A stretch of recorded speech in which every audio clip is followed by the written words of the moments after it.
Nice. Hello. Hi. So, what is your name? Kenneth Grand. Kenneth Leon Grand III. Or Kenny Grand. Or Kim Grand. What's in a name? Letters. Phonetic sounds. Maybe some significant symbology. Yeah? Yeah. Like what kind of symbology? I don't know, like, different words mean different things. Like, I think that, like, Kenneth, some of it means up from flames, which is kind of cool, because I was born in Phoenix, Arizona. Whoa. In 1984. 1984. Yeah. What is your opinion on 1984? I didn't get to enjoy the excess because I was a baby. No, I mean The book? The George Orwell. Oh, yeah. I think that we didn't pay attention to it enough. I think that he took reality and kind of sci-fi'd it up a little bit to suspend disbelief, but then people really didn't get the lesson. And also, George Orwell's a narc anyway, so. Is that true? I've heard that. I heard that he turned the communists and anarchists in. I know some people who disagree with that. I'll have to look more into it. Yeah, I mean, my friend Anthony is always like, no, he didn't do that, yada, yada, yada, and he really likes George Orwell, but I don't know. I've heard different things. Well, can your friend do remote viewing and go ask him? You should. Anthony, if you're out there. Anthony. We need your opinion on George Orwell. Go talk to him across the fibers of space and time. What other works would you say that describe our situation as good as that?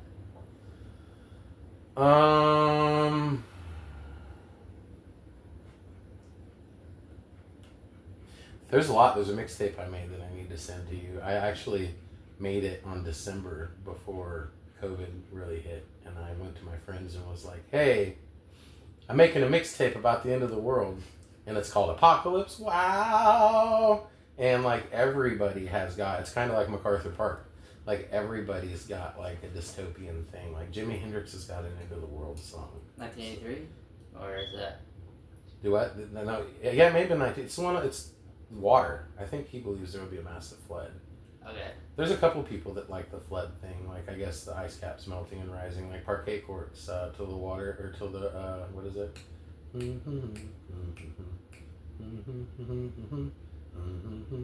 don't remember the name of the song. But anyway, yeah, I think that they believe that industrial civilization is going to collapse. Derek Jensen, the writings of Derek Jensen is scary. I don't know if you've ever read any of his stuff. But he's an anarcho-primitivist, and he's got a book called Endgame, The Problem of Civilization. And when I was a wee little impressionable, 19, 20-year-old boy, I interviewed him about it before it was published. He sent me a Xerox copy, a stack of the Masters to read, and it's a 400-page book. Immaculate historiography, right? He can tell the history of the development of Western industrial civilization like no one can. Except his whole thing is we need to start learning how to make EMP bombs, and we need to destroy industrial civilization before it makes life for humankind untenable. I don't know about that. So you were more of an anarcho-primitivist early on, Oh yeah, I was influenced by it, yeah, but at some point or another I became more of a futurist.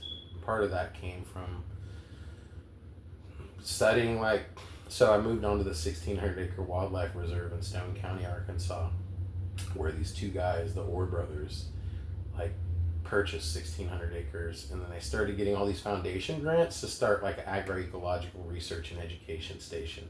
They built a $9 million high-tech complex that had passive cooling systems and all this, but they had a huge library that was full of books, and I kind of started reading a lot of Murray Bookchin stuff, and there were other theorists and that I picked up on that were more optimistic about the future. And so yeah, I started more envisioning a human inclusive future after the collapse of the global capitalism. Yeah, I've always thought that anarcho-primitivism falls into some of the same tropes as conservatism because Yeah. usually it's like glorifying a past. Right. And it's very like that you were describing with the EMPs and everything. It sounds very much like Ted Kaczynski, where Yeah. he is like, agriculture was a mistake. Yeah. We need to like take out these people Yeah. and stop it. Which really what we need to do is relocalize primary production, lower the scale of the production, and use that to have work again, meaningful play, abolish work. But that's another part of it. Yeah, it's a reactionary ideology. Like anarchism is a reactionary ideology. My favorite, like State and Revolution, Lenin really explains it well, where he talks about like the Paris Commune, where the anarchists were like liberal reactionaries in that, just about, because they took over the commune. They launched the general strike, right? They repelled the imperialist forces. They took Paris, became a massive free commune, and then where the communists were like, okay, well, we need to go sack the banks. We need to start a special militia to protect us from the inevitable incursions. And the anarchists were like, no, that would require gods and managers, and we don't want that. And so it's a post-structuralist ideology, right? And it's a reactionary ideology. So what happened was they all joined hands and were singing Kumbaya, and then were just summarily murdered because they didn't want to, they hated their dad, or whatever it is. Or ultimately they were just reactionaries. They didn't realize that there had to be some sort of process of disengagement and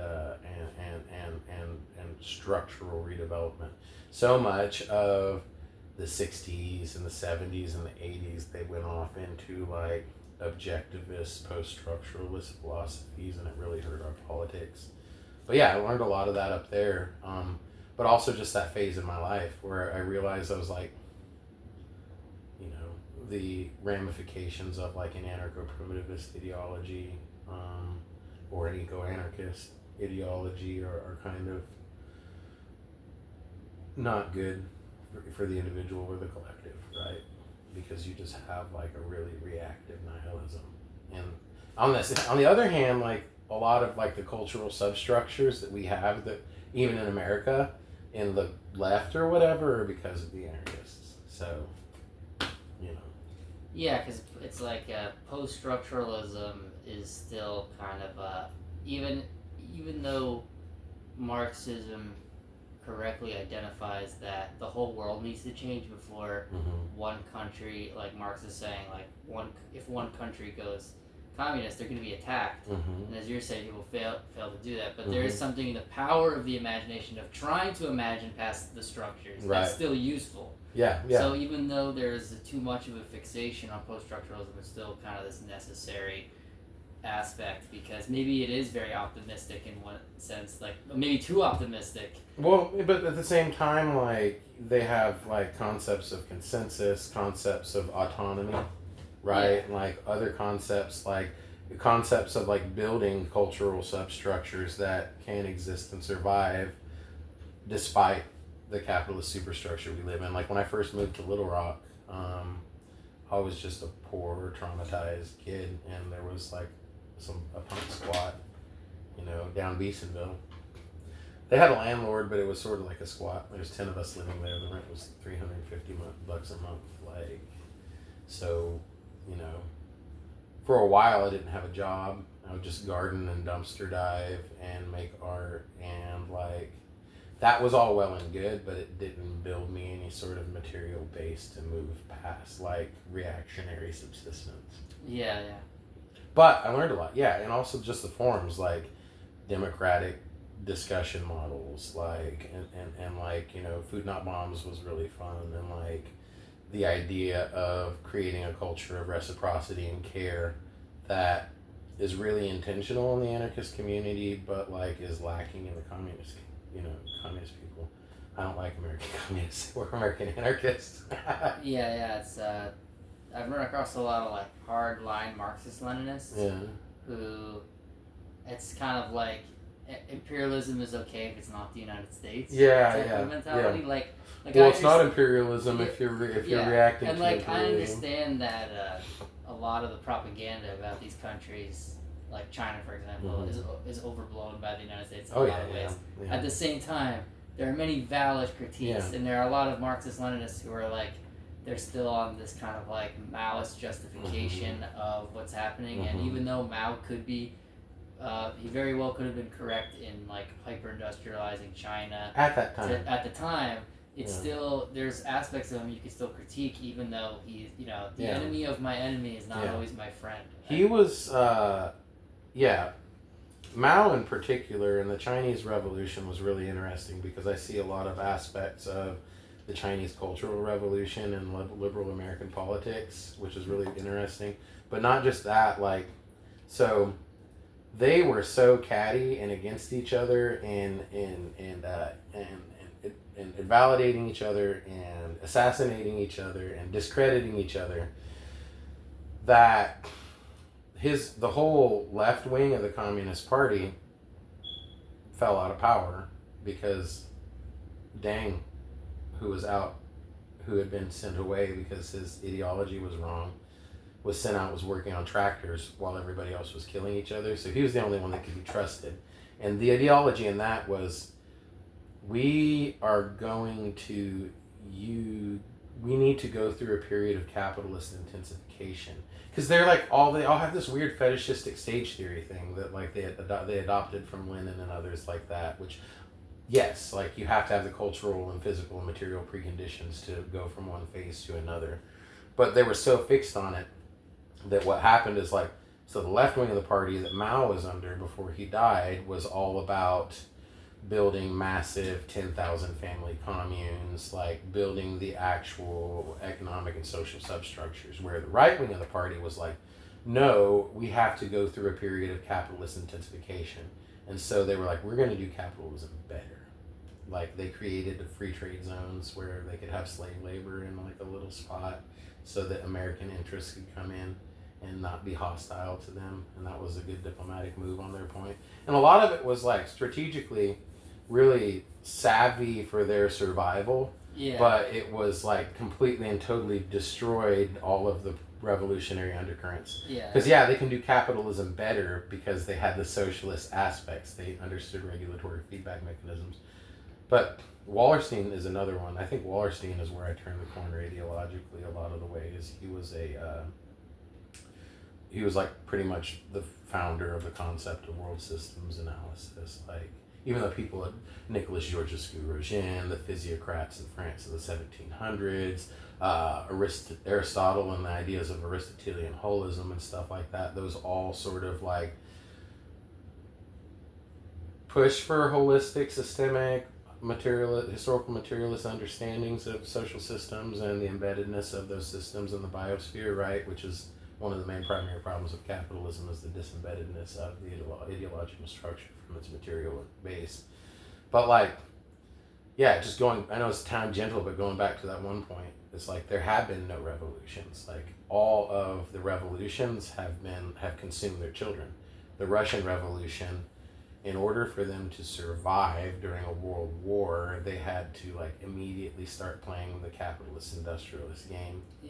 And both China did that too. They're immediately like, well, we're an agrarian nation and we are under siege by the greatest industrial forces in the history of humanity. So in order to survive, we have to build these structures, which require building a bureaucratic apparatus and like, vertical instead of horizontal organizing structures, and a fixation on quantitative development over qualitative development and over meeting needs, and a fixation on quotas and price controls and all that stuff. So they ended up like consuming the revolution, even though it still laid the groundwork, but that's what happens every time. So it kind of does take, it's just going to take the third world getting, look what's happening in freaking West Africa, with a lot of those uprisings, with the French being kicked out, and they're like, you're not going to extract our gold anymore. We control our commodities. and like the President Toure over there, who like reinstituting some of the early social democratic communist policies that had existed in 1969 world revolutions and stuff like that. So yeah, it's definitely that time, 1969, and the Third World Revolutions phase, like kind of did like give the older previous revolutions that they enabled traction in those areas and set some of the structural and ideological foundations. But yeah, everything's so fucked.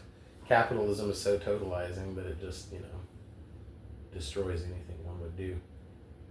You've essentially just got to try and build viral counter-institutional substructures to challenge the legitimacy of the other ones, and then hope that they survive when the superstructure collapses.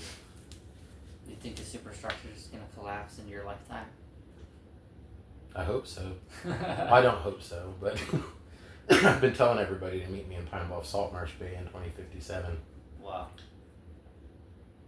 Right now it's not even swamped yet anymore. This whole area, Arkansas, central Arkansas, was impenetrable swamp. Ticks. Really? Mosquitoes, yeah. They set up levee systems and pike systems and drained it all. Little Rock was a big, nasty swamp. I've got a friend who's a meth head who like has this vignette that he did one thing about Count Pulaski, because Count Pulaski was this person that came in and helped settle Arkansas.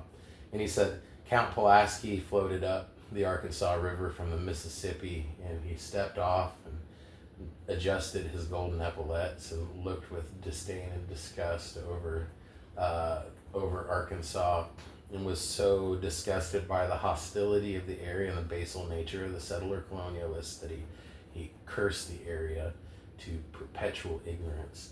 And some say that he lives on the top of the VA hospital in Fort Root, still like muttering incantations and perpetuating the curse of ignorance that overwhelms our society here today. Oh my God. Yeah, that was one of my favorite. Wow. Yeah. You think there's a problem of ignorance in Arkansas? There's a problem of ignorance in America. Yeah. I don't know. I think that the problem of ignorance in Arkansas is combated by the prevalence of poverty in Arkansas, because it's a lot harder to be like neurotypical, well-adjusted to capitalist society if you're raised in drug-addicted, ghettoized areas. Yeah. So in a way, it's created its own remedies by like creating a hostile planet for a hostile environment for super soldiers to develop. That's a good way to look at it. Yeah. You're talking before about the need to create these like alternative substructures, Right. and then you're also saying that you had this experience in like punk and when you were younger and everything Mm-hmm. like that. How do you think that the music or art applies to these, and how does it like function within these substructures? Music is sort of like you've got a house and it's got sheetrock and it's got walls and you got a wooden bench, and then music puts the color on the walls and the cushions on the bench to where it doesn't hurt to sit on, and gives you a better understanding of the house that you're living in.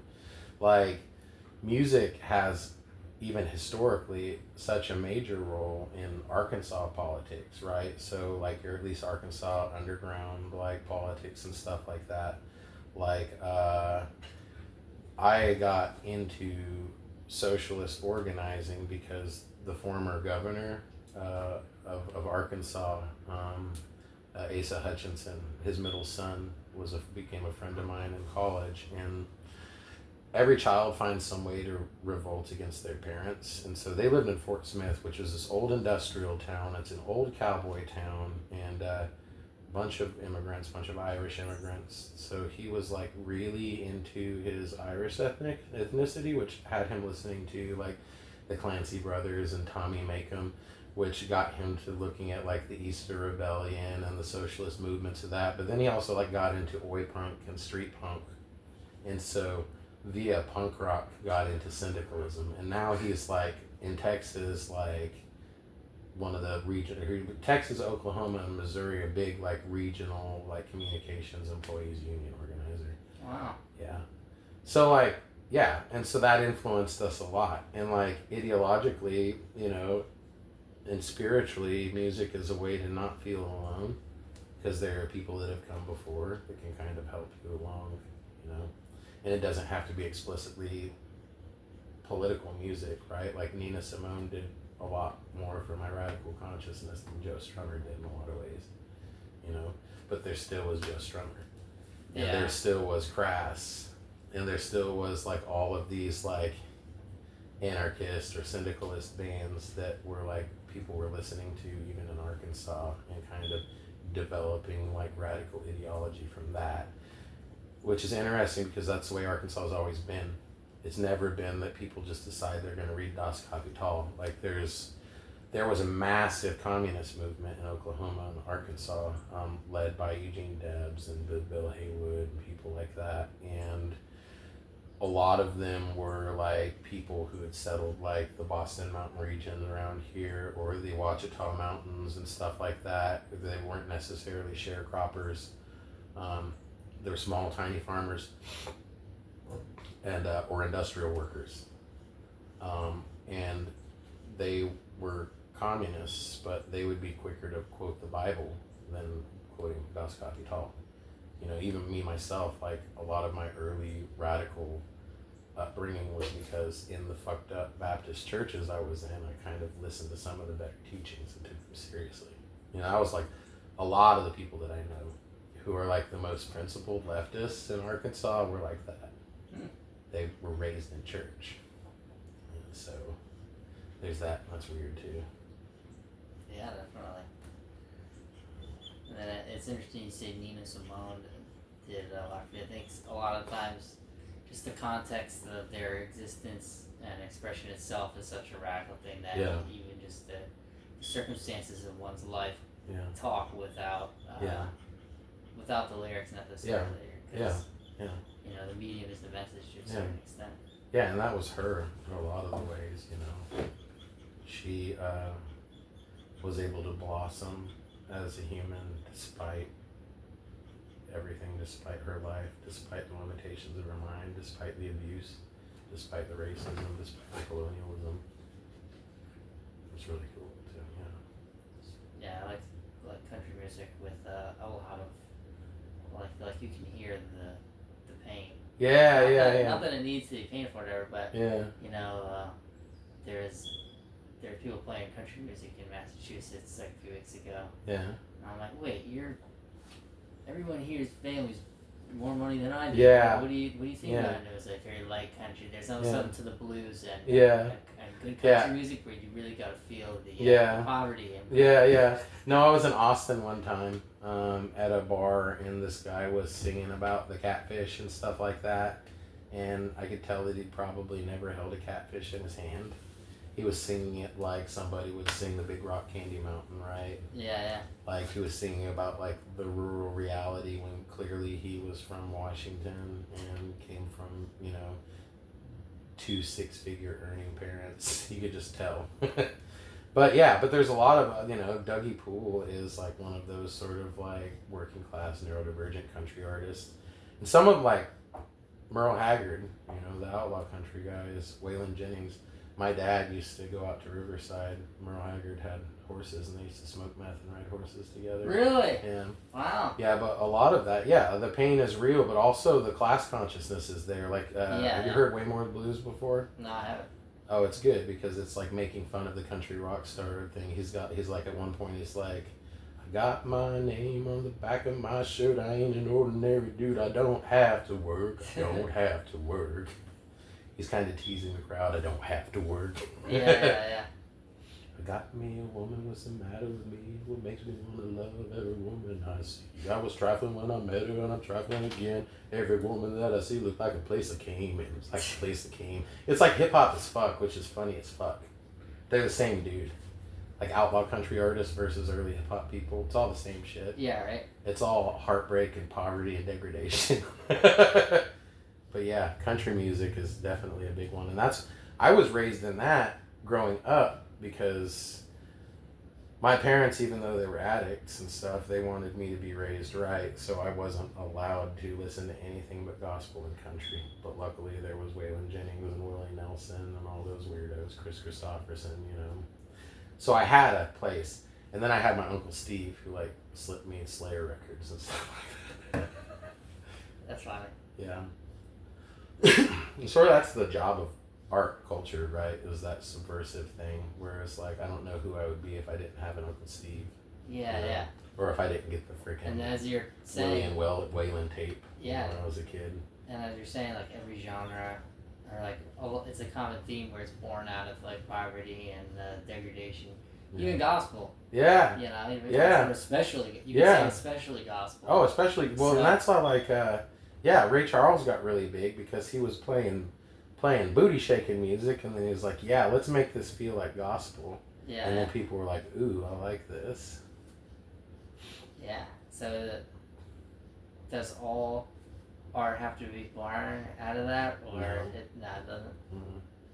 I don't think so. I don't think that it always has to come from that position. Yeah. I don't know, like friggin' I don't know, of Montreal. That guy seems like a trust fund baby, Kevin Barnes. Yeah. Yeah. Excellent songwriter, excellent pop writer, insightful.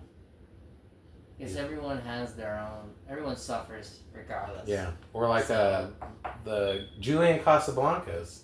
That dude and all the people from the Strokes were trust fund babies. But like I was joking with my friend Jesse from Billy Rubin and the Elevated Enzymes, because I was talking about how I was going to the Chapel Run show. And he's like, I fucking hate Chapel Run. But it's because there's so many like actual poor people coming out, people that have struggled and stuff, doing the same kind of stuff that Chapel Run's doing. And I like Chapel Run. But he was like, yeah. And I was like, but what about Julian Casablancas? And he was just like, well, we'll make exceptions for that rich boy. That's funny. We'll make some exceptions for Julian Casablancas because he's an alien and an angel anyway. That's why he mutilates his voice with bad microphones. Because if his pure, unfiltered singing voice was heard, everyone would probably die in jizz. Die and in jizz. Do you think there's a problem with people, like, worshiping those people too much, though? In Yeah. society? Yeah. Well, and there's a problem with people not belonging to art anymore. Mm. It's kind of like the little brunch thing that we did. Like, I built it and named it after a bourgeois event that happens here. Like, jazz brunch is a thing where all the kind of well-to-do people, like the people who consider themselves in Arkansas to be socialites, spend $50 a piece to eat scrambled eggs and listen to elevator jazz. So, like, a lot of people didn't come and apologize to me later because, one, the invitation was fancy. Two, it was like this idea of a structured thing that was external to them. You know, it was like something to be consumed. And so they're like, well, I'm way too hungover, and I woke up an hour late from when you said it was going to start. Even though we all woke up, or we were up early because we had to travel. Yeah. Everybody else woke up 10 minutes before it was supposed to start, right? But that the point was the process. But like, so there's that thing is like people treat it like something external to themselves or an experience that is like on this weird pedestal. Like we even had some people come through who, like a couple of them are really good musicians. But they didn't come through and pick up instruments and start playing because they thought somebody was doing a set. Yeah. And also, they just didn't feel the musical entitlement. Like, even though, like, you know, one of them was like one of the best drummers I've ever known, and actually a really good guitar player too, and it would have been great. But he was just kind of like, oh, this is really cool. It was still a thing to be like kind of consumed. Yeah. Instead of communally like producing it, like engaging in the process of creation. Instead, it was like they were thinking it was like a product that we had created for the people to consume. Yeah.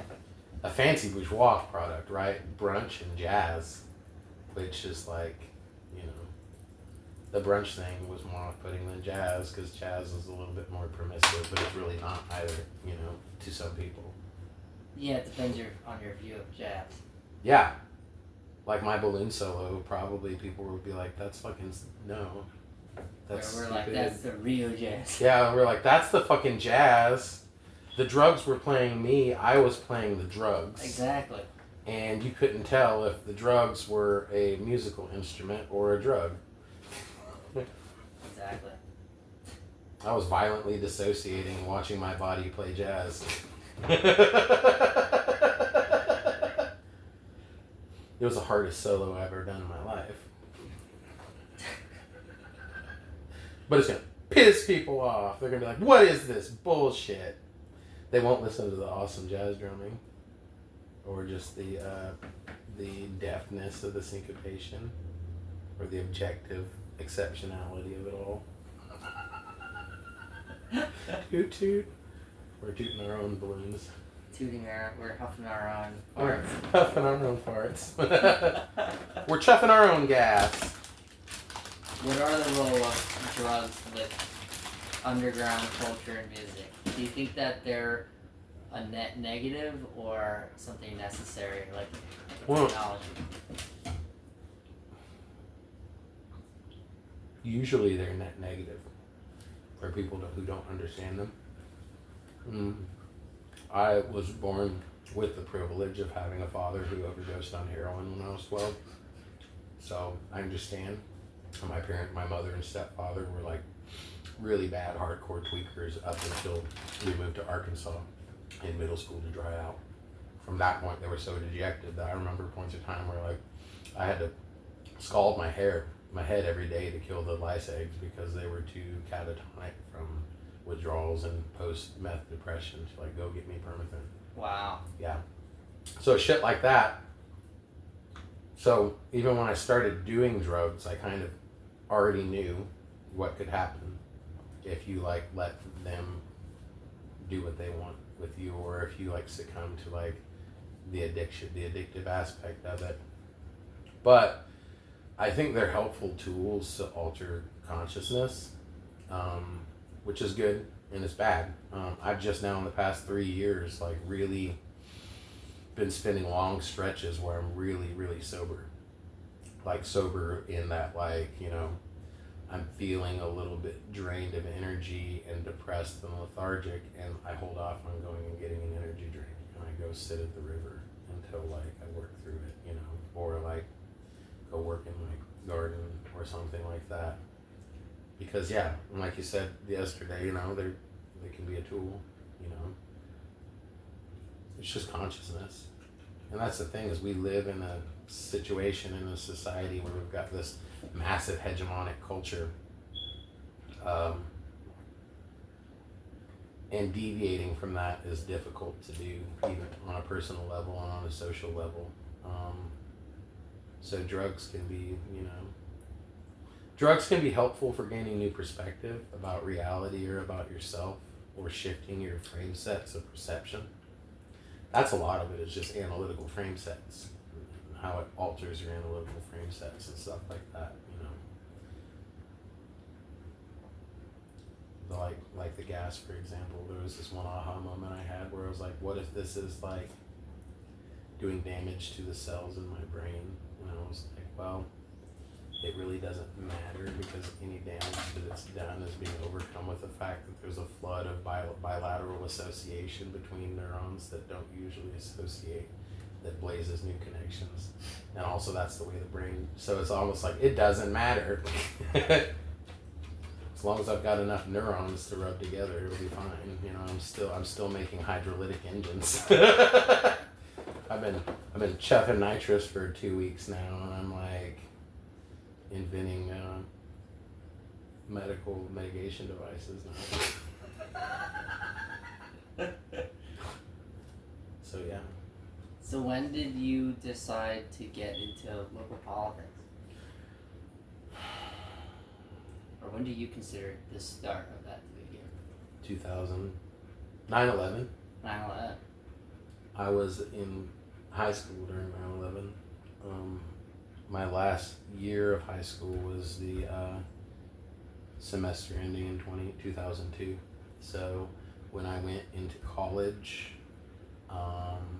we were already like Colin Powell was on the TV with like some Google Earth, Google Sketch like renderings of what a chemical manufacturing's trailer would look like, and they're like, they're there. We've seen them. We've got pictures of it. We don't have pictures for you to show you, but here's what it would look like. The ones that definitely exist, the trailers that move, because we can't find the chemical manufacturing plants because they're in diesel trucks. And we have footage of them, but we don't have the footage of them, so here's a painting of it. And I was like, and the way that they were manufacturing that consent, and the way that even my friends like were like, bought into it. They thought I was cool with Al Qaeda. You know, and the same thing happened, which that's what's interesting was what happened with the West Bank, because like the caucus put out a statement calling for a ceasefire, right, and pressuring the rest of the state party apparatuses, the county parties, and the state party itself to take a stance against the genocide. And so many of the reactionary liberal Zionists, neoliberal Zionists that still are somehow, there's still them in the party, because they were like, you like are like pro-Hamas, huh? And I'm like, no, I'm like anti-ethnic cleansing. Yeah. And so, and I went in, so I started doing investigations into that. And while that was happening, also Larsen B, which was like an ice shelf the size of Texas, fell off into the ocean. And we were still like at the time being like, climate change doesn't exist. Climate change doesn't exist. They've got chemical weapons. And I saw everyone just kind of being like, oh! And that got me. And so I started organizing, set up the United Leftist Front College, affiliated with YDS. Yeah. And it's really fun because, like, you know, back in 2004, we were occupying the university for a week long, building Kent State University, which is kind of a play on Kent State. Yeah. Bowdoin College was the first one to do it up in Maine. And then we did it and a few other people, but now that's like one of the tactics they're using in the Palestine Solidarity Movement. Yeah, UMass. And a lot of that is like building alternative educational structures and showing that like education should be free and available to anybody. You know, so there are that many layers in it. But that's cool. But like, yeah, so that's when I got into it, and then it's like bouncing along the edges of it for so many years. I was really poor. I said my name was Dave on a labor campaign. I got arrested and put on probation for felony forgery. Wow. So like then the liberals started treating me weird because they're like, oh, this guy's a felon. That must mean he's a bad, abusive person. And then people started using that to like keep me out of leadership. And then like finally that stuff collapsed because all the people that were doing that self-sabotaged, right? But yeah, and then I got back into it in different forms. Like, part of it was being jaded. Like, in 2008, 2009, I was on these labor campaigns with the Employee Free Choice Act, and then I helped out with the health care bill. And both of those bills, Blanche Lincoln was our senator at the time, a Democrat, and behind closed doors, she was like, there's nothing you can do to make me say anything but fuck no. Because if I back this labor bill, or if I back this healthcare bill as it is, because we were pushing for single payer at the time, I'm not going to be reelected because all the lobbyists are going to drop me. And so she, of course, like, the unions put like $7 million that 1 year period roundabout. I'm only assuming $7 million because I know the wing that I was working in through the AFL spent about $3 million and had people from the National Leadership Institute present on the ground in Little Rock for months. They could have built an organizing center for $3 million and staffed it until now with that money, but instead they used it to buy commercials, to pay overpaid canvassers to get one sentence letters that went to Blanche Lincoln's porch and then were thrown away after they were held onto for a few months, and they got a 5-minute statement on them and news about it, right? But we were able to actually, through that, gauge the awareness and the support of people for single payer health care and for the right to organize unions, and like across the political spectrum, across the economic spectrum, people support both of those, but the institution doesn't. And so I got out of politics then because I was disgusted by it after backing somebody who wouldn't endorse Obama because he didn't want his country club cronies to know that he supports somebody by the name of Barack Hussein Obama. And there was actually a mass exodus, I think I've told you about in the past, of people in the party who were like Clinton era neoliberals, who, when that stuff started happening, were like, fine, I'm a libertarian, and joined the Libertarian Party, or defected and became Republicans. Wow. Because they were neoliberals, which is to the right of Ronald. Like, a lot of the shit that Clinton did was to the right of Ronald Reagan. Yeah. Both Clintons. You know, the ouster of Zelaya in Honduras. You know, and then we're like, why are all these Hondurans and Guatemalans sneaking on through our borders? It's like, well, because we created horrible conditions there. Yeah. And also we have a bunch of people like me who didn't want to stay in the cotton fields.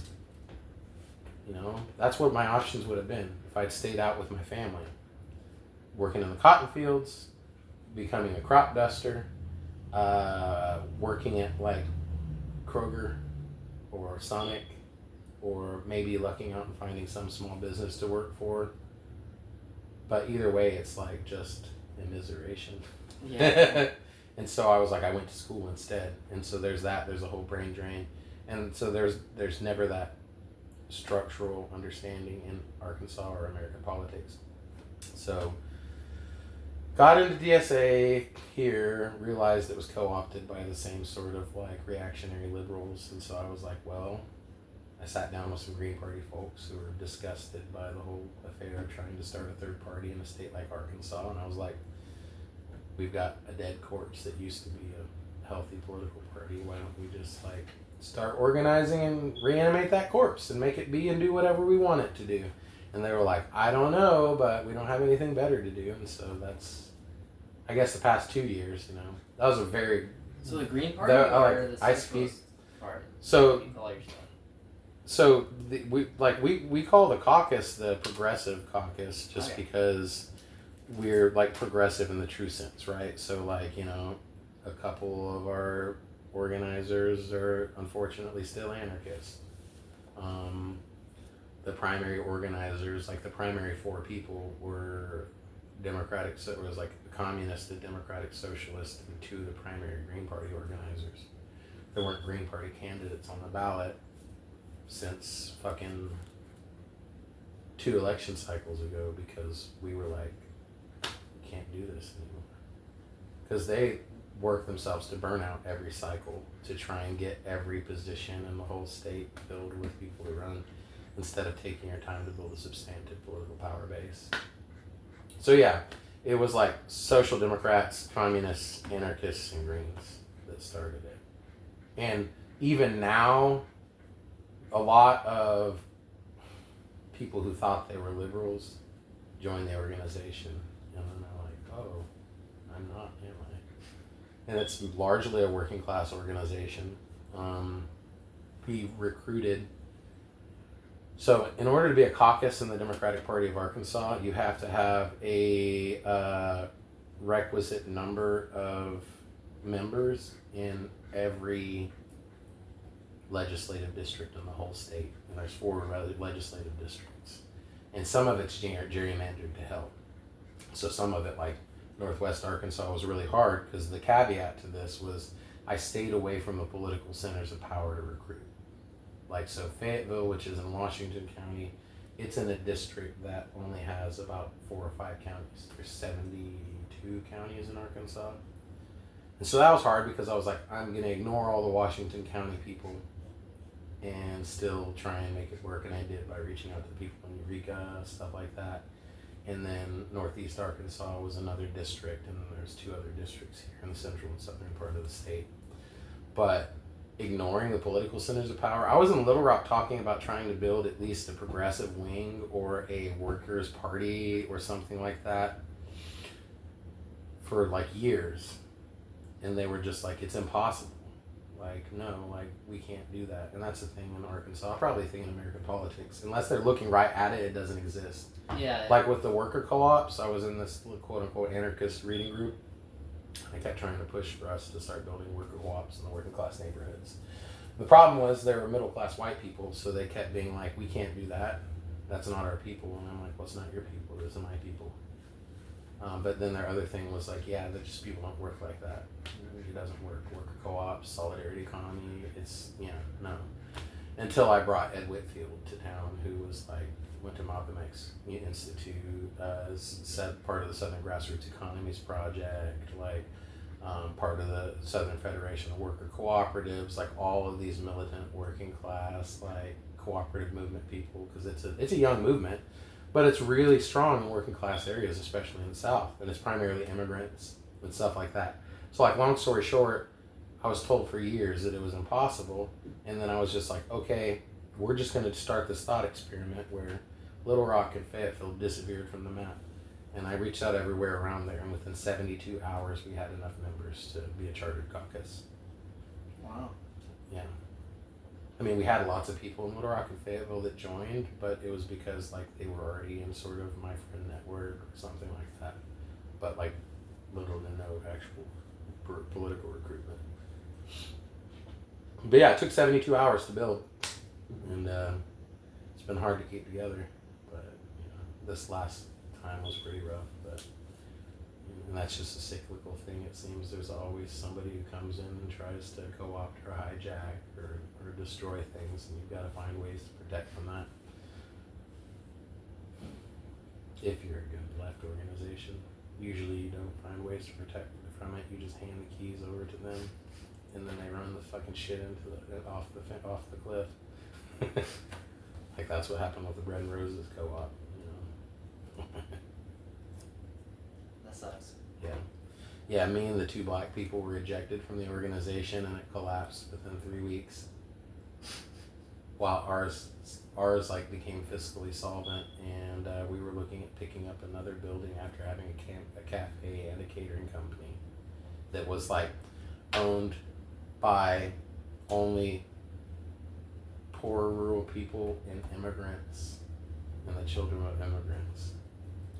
And the only thing that stopped it was COVID, But like there was that whole like group of people who were like, well, I'm going to take this because I can do better and you're not a good person.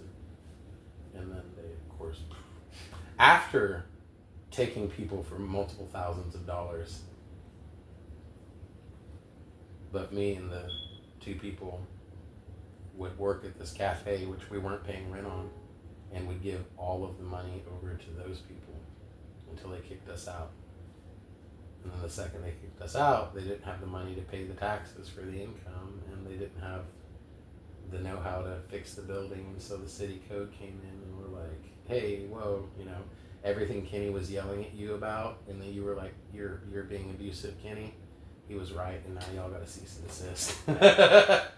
And then they're like, he set us up. And then they were like, no, he didn't. He was trying to get us, he was trying to avert this, but then you got mad because he was taking agency in the organization that you believed that you should have. But yeah, that happens a lot everywhere probably though. I bet. I'm sure it's not just an Arkansas thing. Yeah. I hope it's not just an Arkansas thing, because that's what thing that keeps me from moving and trying to set up structures in other places, right? But I'm pretty sure that there's just shitty people everywhere. Yeah. Well, Shitty people who do you are have any drawn to power. tips? Do you have any tips for local organizing you want to share before we conclude the interview? Yeah. Just be real with yourself. Be honest about the political reality that you're in. Don't be so kind and permissive that you let political opportunists and narcissists take control of the apparatus. Don't be ideologically rigid. And also, like, one thing that I hate about, like, Marxist-Leninists and like, all of, like, the sort of American leftists is they, like, in standard American fashion, they try and, like, have, like, their whole communism TM, they wear the fucking little floppy things. Yeah. And, like, they have this, like, fetishized view of the Chinese and Russian revolutions, and, like, trying to do, like, it's like the 21st century. We're in another century, in another nation with different cultures. So make it your movement. It's going to sound like you. In Little Rock, it's going to sound like, in Central Arkansas, it's going to sound like people from Coy. And the clothes are going to be different. It's going to be like what we wear. You know, we're not all gonna fucking just be brown shirts, you know. At the same time, you know, some of us are influenced by like old skinhead culture and stuff and wear boots and braces and stuff, but like still it's like, yeah. And just fucking keep going. Alright. Yeah. And eat kefir. Eat kefir. Eat kefir, shit big. Alright. Alright, nice.